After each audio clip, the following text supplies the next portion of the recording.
Hey, good evening. Welcome to A Foreigner in the Philippines. Well, we had quite a couple of days. This has been one of those weeks. Monday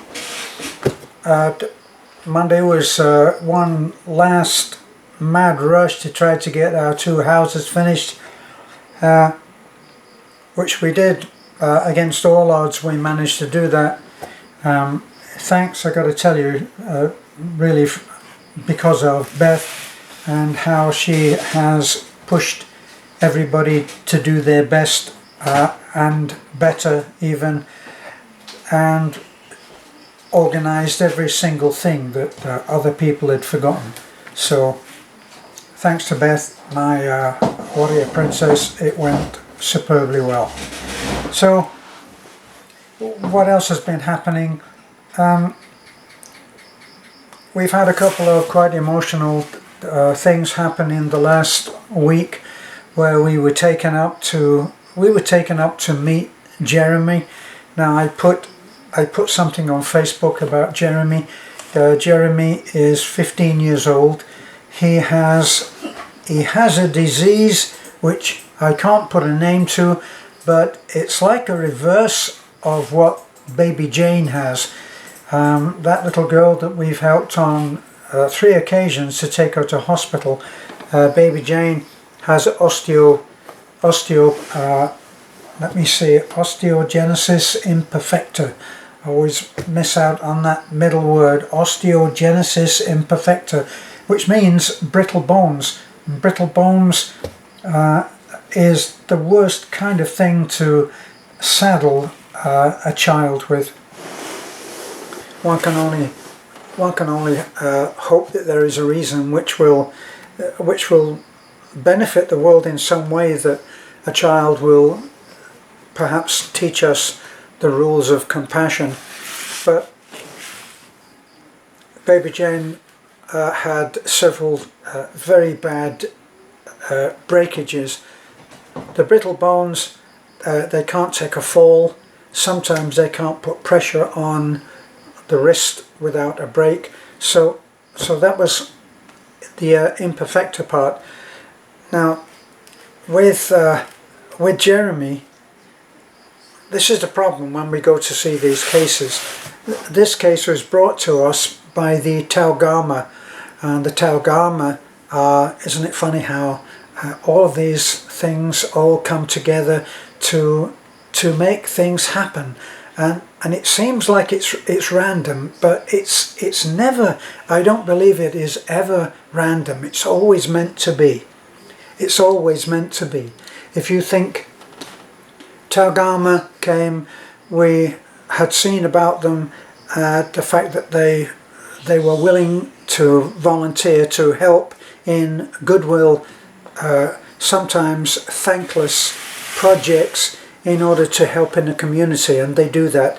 And they came and they helped us with a house, and then they helped us with another, and then with another, and so on. And then we got a letter from one of the leaders of the Taugama chapter that we've worked with most, and he says that one of their members has a brother who is 15 years old and is paralyzed from the neck down. Now, we've learned never to take this as gospel, because with the case of Jodel, which I'm going to get to, Jodel is a little boy who we were told was paralyzed from the waist down. And when we got there, we see this little kid scooting around the yard, dragging himself by his arms and hands, and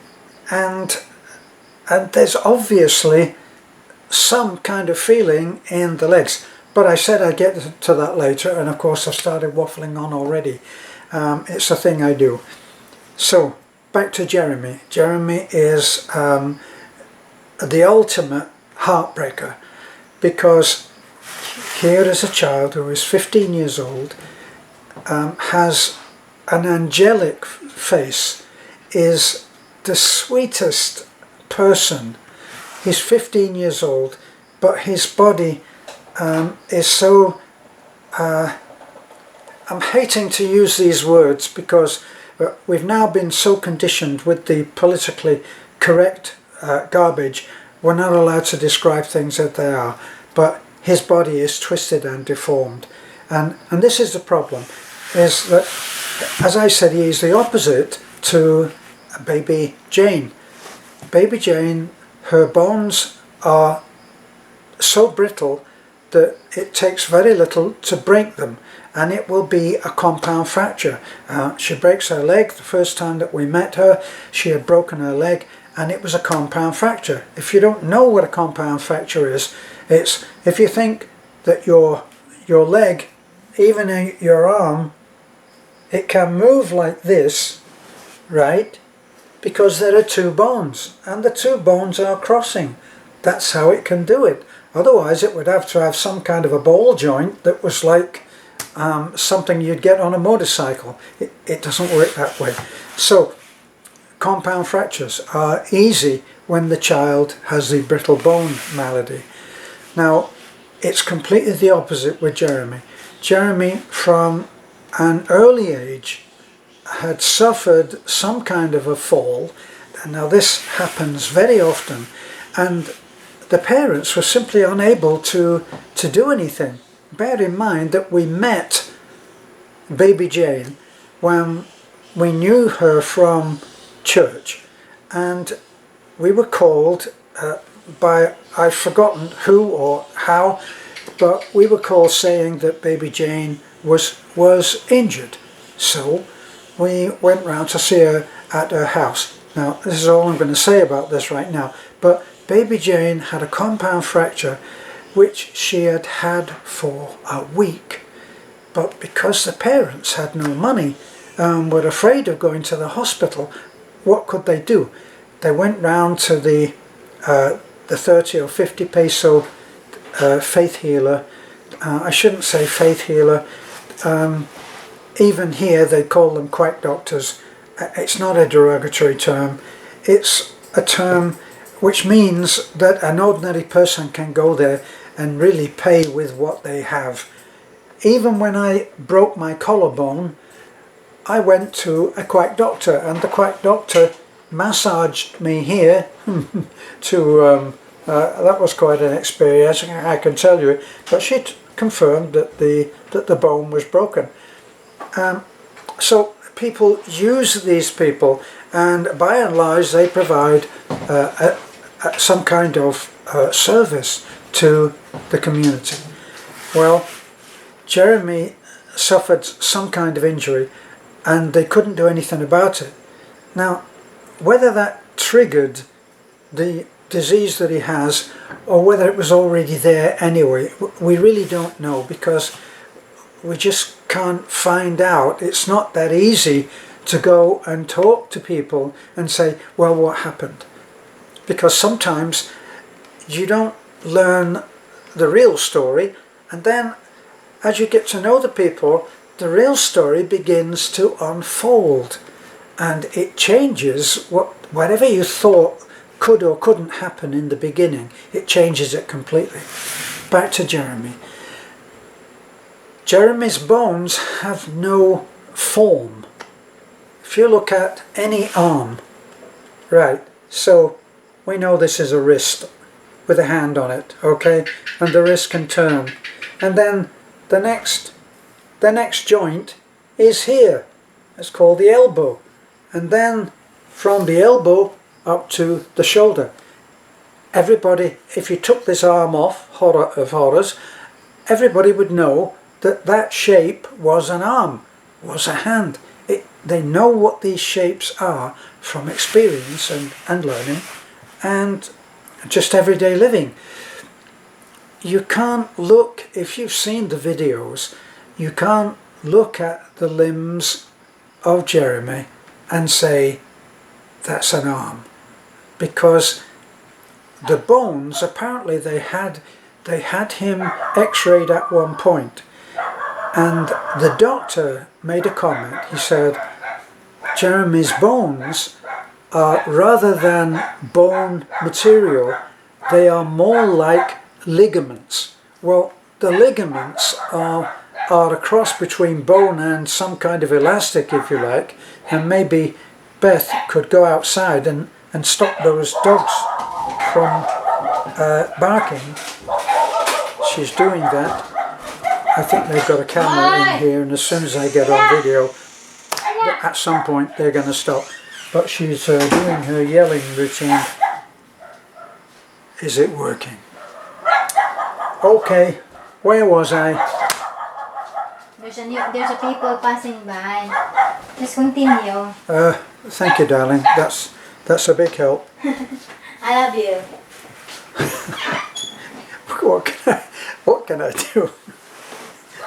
I practice saying mad, but staying mad, it doesn't work. Okay, we're looking at Jeremy, and that his limb, that what should be a bone, is as bendable as ligament material, as elastic, as thick, soft bone. So as you look at Jeremy, it's difficult to see how anything could be done, because it doesn't seem like the basic material would be there to put it back into shape. When baby Faith broke her leg, when we first went round there, baby Faith was sitting on the step going up into one of the bedrooms, and her leg is just hanging there, and it was hanging there. This is sometimes what a compound fracture can look like, not going at quite that angle, but let me just stand and maybe you'll get the picture. See, so if the break is here, there's nothing to support that part, it'll just swing, and that's because both bones are broken. So, but you can see it, and you can go to the doctor. You can, like for instance, when it was for me, when we saw that with baby Faith, we got some cardboard and we made a temporary splint and bound the limb so that it was immobilized, and then we got her into the truck and we took her to the hospital and she was treated. So, but even that is another video, believe me. That experience, I mean. So we can't see that Jeremy is going to receive some miracle. Jodel could be a miracle. It could easily be a miracle, because he has what's called drop foot. Thank you, I'd learned that from a subscriber. It's where instead of the foot being at the angle like this, it's flopped down, because he's dragging himself around the yard and his foot starts to flatten out behind him. But our friends at the Village of Hope Jam came round with us, and she saw Jodel, and she also went with us to Jeremy, and she saw Jeremy. We took some measurements at Jeremy's, even though we all agreed that it is doubtful that Jeremy will even be able to sit up. So we're working on customizing, changing the design of the wheelchair that we gave him and making it so that he can lie in comfort.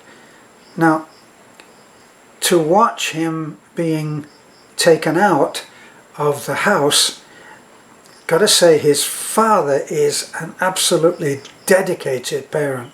It's just incredible, and he takes care of this child like you could not better it. So in order to take the child out and let him see something other than the bedroom, he would slide him onto a piece of board, a piece of plywood, and he would slide him onto this. And as I think I've said, certainly in the Facebook text, although Jeremy is we're saying that he's paralyzed, he can actually feel pain. So there's some sensation in the rest of his body. It's not one of those where he can't feel anything. You know, the thing of where people stick pins in parts of the body and say, can you feel this? And he's sticking a pin in it and the person is saying no. Nah, that's not the case. Jeremy can feel pain, and they actually, it was a heartbreaking thing to watch. They actually give him a piece of straw which he puts into his mouth, or they put into his mouth. You remember those old cowboy movies where they're going to take a bullet out of the guy and they just give him a few drinks of whiskey, and then they give him a piece of twig or something, tree, a bit of wood, and say, yeah, you better chew on that. And he does that so that he won't yell out in pain. Well, they give Jeremy a similar kind of help. Well, once they've done that, they then pull him very gently and slide him onto the board. Now this means that they can put their hands under the board and lift him up, and he is immobile in the prone position. So they've come to work out how best they can handle it. But what we're going to do for Jeremy is we're going to take out the side of his house and put double doors opening out onto a small concrete patio, right? And the patio will probably be about 8 feet square, maybe 6 feet or 8 feet square. And with the wheelchair customized so that he is lying comfortably on that, on a piece of mattress, not just a piece of foam. Can't be very thick mattress. This is the thing. It's all about trying to come to terms with what's needed, with what we can do. And we're going to do that so that he can be put onto the board. He can sleep on that, on the customized chair. We'll make it wider. We're taking the arm rails off the chair. We're going to make the board wider, and we're going to make it slightly longer. And we're going to raise the platform, which at the moment is the same level as the seat. If you can imagine, if you can imagine somebody sitting in the seat and putting their legs out straight and then building a platform underneath it, that's what the father has done. But now, I've done a few drawings when I was there, and I said this is what we could do. Bring the platform up above the level of the seat, which you cannot use, and up above the wheels. Now, this means that the father will still take him walks. When we went, I think was it yesterday? We went yesterday, and just as we drove up, the father was coming back from taking Jeremy from a walk, which I thought was wonderful. So he gets to see things. Now obviously he's really looking at the blue sky, isn't he, and the trees and the branches and whatever he can see just by turning his head. When we finished with this customized version of this chair, he will still be able to go, he will still be able to sleep comfortably, and he will be able to be moved without disturbing him constantly. So that's the thing. The other thing that we're trying to do is as he lies there, we're going to get, let me see if I can show you, pretend. We're going to get, say, this. Imagine that this is the either a monitor or a tablet, whatever. If he is lying down like this, this would be overhead. So he's going to be able, we're going to put a framework over the top which can easily be disassembled and put back again, so it will be easy fit, and it will have a little unit on there little support bracket so that the monitor or the tablet can be fixed on that, and he'll be able to be back like this and look up at the screen. So now he will be able to have some kind of a life. He'll be able to learn about the world. Now, yeah, I can imagine that a lot of people with bent thoughts on this will be saying, well, he's just going to be disappointed, you're going to make him dissatisfied. It's going to allow him to learn something and keep his brain active because he is an intelligent kid. It's just that he's imprisoned in a badly malfunctioned body, and that's the fact. So we talked to the dad. I've done some drawings for him, told him exactly what we need, and we'll get him the wooden platform which will shape so it can be easily lifted, and we'll go from there. Now this is very hopeful because the dad is actually quite savvy. He's a once again, the politically incorrect thing, he is a simple guy. He's a welder. He fixes motorcycles, which he's learned to do on his own. He lives in a very simple NEPA house which he bought, which he built himself.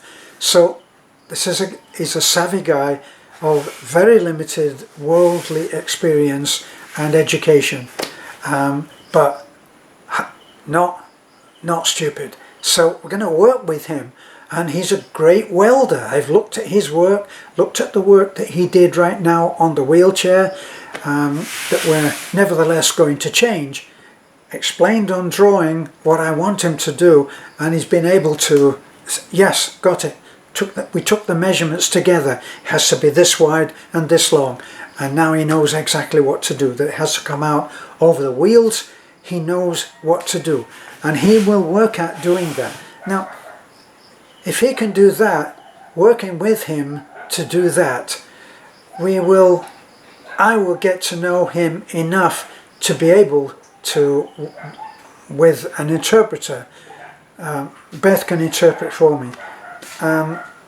We will be able to work out, if no one else is able to help us, circumstances may come up to stop anyone else from helping us on the chairs.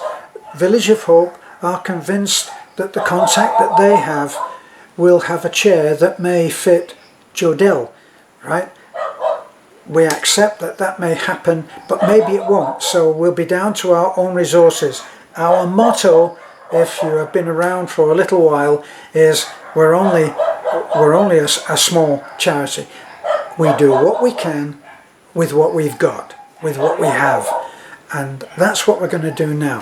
And with a simple drawing and working with this guy who is a welder, and we'll put it together literally on the spot with this'll work, that'll work, and we'll do it.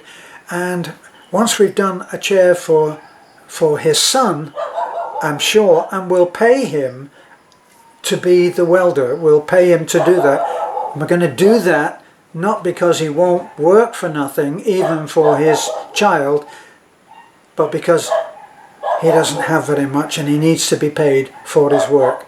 That's another motto of ours.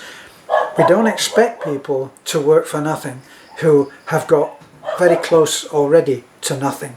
So that's our belief.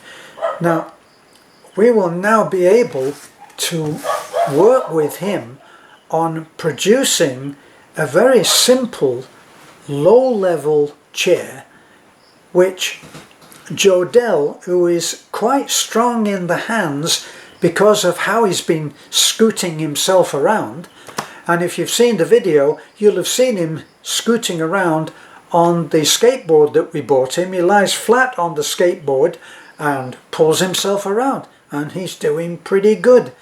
But the wheelchair, he'll be able to sit there with his feet out in front of him, and he should be able, if we can find the right wheels,